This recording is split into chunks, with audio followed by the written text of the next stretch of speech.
Now let's start with the next concept, that is static constructor.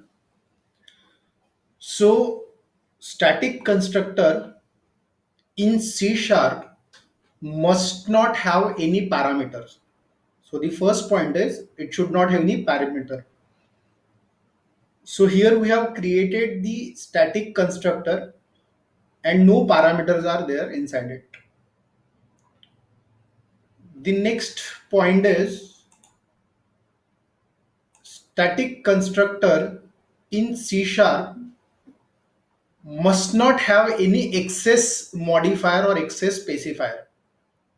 So while creating the static constructor, you cannot have any public, private, protected keywords along with creation of a static constructor. That is the second point you should take care of. Next point, this static constructor will get called when we create the first instance of the class. That means the static constructor will get called only once when we'll create the first object of that class. That's it. Next point, only one static constructor can be created. You cannot create multiple static constructor within a class. It is useful to perform a particular action only once throughout the application.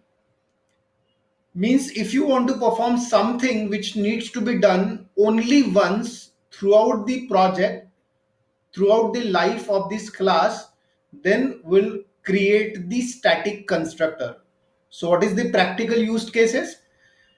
For reading the required configuration data, if suppose you are having certain requirement where you want to read some configurations data, that configuration data can be read via the static constructor, like reading the email configuration, reading the push notification configuration, or any other configuration data can be read with the help of static constructor.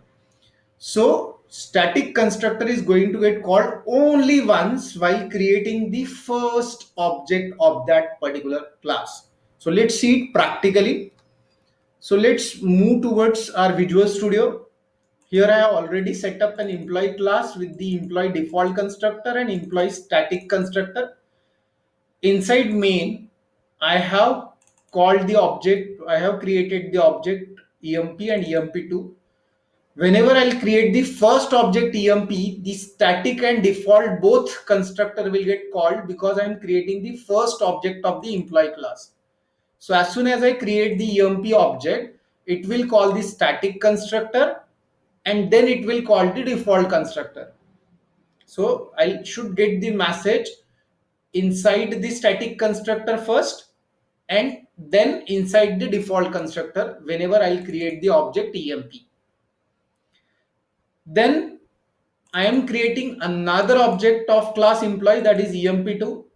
So as soon as you create the EMP2 object, it is not going to call the static constructor anymore because static constructor will get called only once when we create the first object of that class.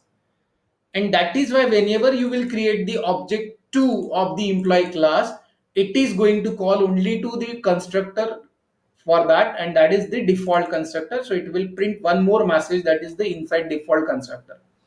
So the output of this program should be, first it will call the object, first object creation, it will call the inside static constructor, that is the first message.